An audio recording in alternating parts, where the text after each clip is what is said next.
दुनिया जो है आईटी में तरक्की कर रही है और सारी दुनिया की इकॉनमी जो है आईटी पे रेस्ट कर रही है। हम देखें तो हम पत्थरों के ज़माने में चले गए। नौजवान जो हैं बेरोज़गार फिर रहे हैं। लोग फाइवर पे काम करते हैं, अपवर्क पे काम करते हैं, तो उनको इंटरनेशनल एडवाइजरीज जारी कर दी गई क्लाइंट्स को क्या पाकिस्तान में थोड़ा रिलक्टेंट रहें क्योंकि यहाँ पे इंटरनेट डिस्ट्रप्शन का इशू है। इन चीज़ों से कोई अच्छा इमेज तो नहीं जाएगा। आईटी पार्क बनाएंगे, नौजवानों को लैपटॉप देंगे। हुकूमत जो है एक तो उनको जॉब्स फ्राहम नहीं कर रही, मसावी मौके फ्राहम नहीं कर रही। रवैया है वो बहुत शर्मनाक है कि उनसे जो है ऑनलाइन अर्निंग वो छीन लिया है। अस्सलाम वालेकुम। पब्लिक डिजिटल के साथ मैं हूं सलमान अमान और मैं इस वक्त लाहौर हाई कोर्ट में मौजूद हूं और हमारे साथ जो है एडवोकेट नदीम सरवर साहब मौजूद है, जिन्होंने जो है इंटरनेट की जो सर्विसेज का इशू आ रहा है, इंटरनेट से जो है हर तबका जो है वो उससे वाबस्ता है, और चाहे वो सरकारी अमला हो या प्राइवेट सेक्टर के हों या तलबा हों, तमाम लोग जो है इस वक्त पाकिस्तान में जो इंटरनेट सर्विस की बंदिश का जो सिलसिला है उससे काफ़ी परेशान दिखाई देते हैं। और नदीम सरवर साहब ने जो है लाहौर हाई कोर्ट में दरख्वास्त दायर की थी और आज की जो हियरिंग है उस हवाले से भी जानते हैं। अच्छा सर, सबसे पहले तो ये है कि आपके भी हम मशहूर हैं कि आपने इस इशू को उठाया है और ये काफ़ी अरसे से, ये काफ़ी दिनों से ये मामला है। पहले एक्स की बंदिश कर दी गई, उसके बाद आप इंटरनेट स्लो, अब तो वीपीएन से भी जो है वो इंटरनेट जो है मुकम्मल तौर पर नहीं चल रहा। तो क्या इशू हैं और आपने क्या मुनासिब समझा है, और आज की जो प्रोसीडिंग है उस हवाले से बताइएगा।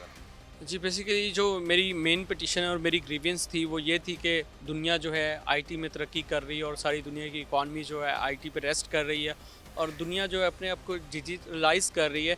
तो उस सिनेरियो में अगर हम देखें तो हम पत्थरों के ज़माने में चले गए। हमारे मुल्क में जहाँ पे हमारी चीफ़ मिनिस्टर साहिबा दावे करती हैं कि हम आईटी पार्क बनाएंगे, नौजवानों को लैपटॉप देंगे, नौजवानों को फ़ोन्स देंगे, फ्री वाईफाई देंगे। उनसे पूछा जाए कि ये बात कितनी मज़ाक़ा ख़ेज़ है कि इन चीज़ों की कनेक्टिविटी के लिए जो सबसे ज़्यादा ज़रूरी होता है वो इंटरनेट जो है आवाम को नहीं मिल सकता। और दूसरी बात ये कि नौजवान जो हैं बेरोज़गार फिर रहे हैं और हुकूमत जो है एक तो उनको जॉब्स फ्राहम नहीं कर रही और उनको मसावी मौके फ्राहम नहीं कर रही, तो दूसरी तरफ पे उनका जो रवैया है वो बहुत शर्मनाक है कि उनसे जो है ऑनलाइन अर्निंग जो है, उनका रोज़गार जो है वो छीन लिया गया बाइक है। राइडर भी बड़े मुतासिर हैं इससे। जी, इसमें जो है सारी सर्विसेज, चाहे इंटरनेट बैंकिंग सर्विसेज हैं, चाहे बाइक राइडर्स हैं, चाहे फूड डिलीवरी पॉइंट्स कोई सर्विसेज दे रहे हैं या कोई भी सर्विस जो इंटरनेट से लिंक्ड है, वो सारी बुरी तरह मुतासर हुई हैं। लोग फाइवर पे काम करते हैं, अपवर्क पे काम करते हैं, तो उनको इंटरनेशनल एडवाइजरीज जारी कर दी गई क्लाइंट्स को कि आप पाकिस्तान में थोड़ा रिलक्टेंट रहें क्योंकि यहाँ पे इंटरनेट डिस्ट्रप्शन का इशू है, तो आपको ट्रबलेंस हो सकती है। तो बेसिकली हम जो है इन चीज़ों से कोई अच्छा इमेज तो नहीं जाएगा पाकिस्तान में कि ऐसी क्या सूरत हाल है कि आप इस मामले को इस तरह देख रहे हैं कि आपने उस पर बंदिश ही कर दी और आपने गैर एलानिया बंदिश की, कोई ऑर्डर पास नहीं किया, कोई आपने उस पर जो है कोई मतलब उस पर कोई इक़दामात नहीं किए, कोई पब्लिक नोटिस नहीं दिया, बल्कि आपने ये अभी तक मिथ है। कोई कहता है कि फ़ायरवॉल इंस्टॉल की जा रही है, कोई कहता है कि टेक्निकल फॉल्ट्स हैं, कोई कहता है कि कोई सर्वर का कुछ एरर है।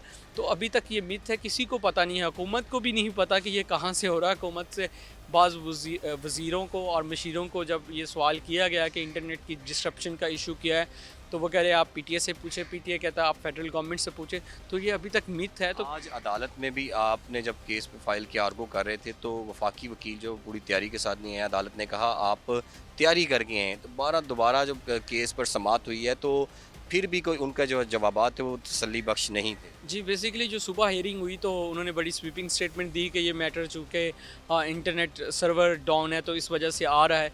तो जिस पे कोर्ट ने कहा कि आपके पास इंस्ट्रक्शंस हैं या आप खुद ही बोल रहे हैं, तो जिस पे उन्होंने कहा कि मैं फ़र्दर इंस्ट्रक्शंस ले लेता हूँ, तो हमने वक्फे के बाद हियरिंग उस पर कर लेते हैं। जिस पे जज साहब ने कहा कि ठीक है, आप वक्फे तक जो है इंस्ट्रक्शंस ले लें, उसके बाद हम दोबारा टेकअप करेंगे। जब दोबारा टेकअप किया तो असिस्टेंट अटॉर्नी जनरल साहब एक नए स्टांस के साथ आए और वो भी स्टांस उसके काबिल नहीं था कि उसको कोई काबिल सताइश कहा जाए। उसमें ये हुआ कि पीटीए कहते हैं कि ये मामला जो है पीटीए से रिलेटेड है, हालांकि ये मामला पीटीए से रिलेटेड नहीं है, फेडरल गवर्नमेंट से रिलेटेड है। तो जिस पे जज साहब ने कहा कि ये मैटर जो है पीटीए से तो है लेकिन ये फेडरल गवर्नमेंट से भी रिलेटेड है, तो आपके पास कोई वाज़ेह स्टांस है या पॉलिसी है, जिस पे उन्होंने जो है चुप रहे।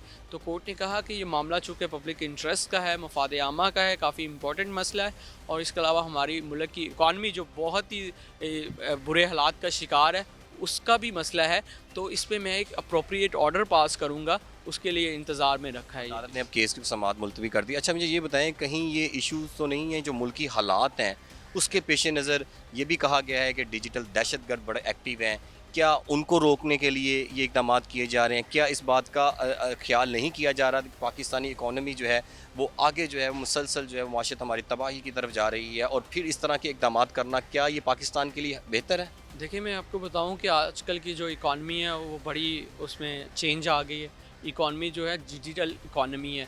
ये आजकल जो है वो मैनुअल चीज़ें और ये सारा काम करने का ज़माना। डिजिटल दहशतगर्द जो कहा जाता है उनको कंट्रोल करने के लिए तो ये इक़दाम किए जा रहे हैं। सर, मुझे नहीं पता कि डिजिटल दहशतगर्द की क्या डेफिनेशन है और डिजिटल दहशतगर्दी क्या होती है। अगर आप फ्रीडम ऑफ एक्सप्रेशन को या किसी नैरेटिव को या उसके अलावा आप अज़हार आज़ादी को डिजिटल दहशतगर्दी समझते हैं या अपने ऊपर तनकीद समझते हैं, तो मैं तो नहीं समझता कि इसको हम डिजिटल दहशतगर्दी कह सकते हैं।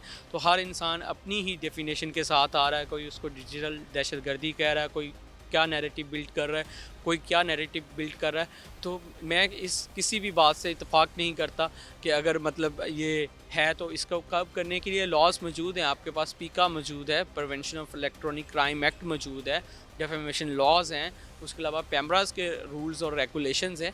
आप उनको सू करें, आप उनके ख़िलाफ़ लीगल और हर तरह के एक्शंस लें। आपके पास मैकेनिज़्म मौजूद है। इसका ये मतलब नहीं कि दुनिया आजकल है ही टेक्नोलॉजी एडवांसमेंट की है। जो भी आप प्रोग्रेसिंग कंट्री देखेंगे, हमारा नेबर कंट्री देख लें, उनकी इकॉनमी का एक बहुत बड़ा शेयर जो है वो आईटी सेक्टर से आता है।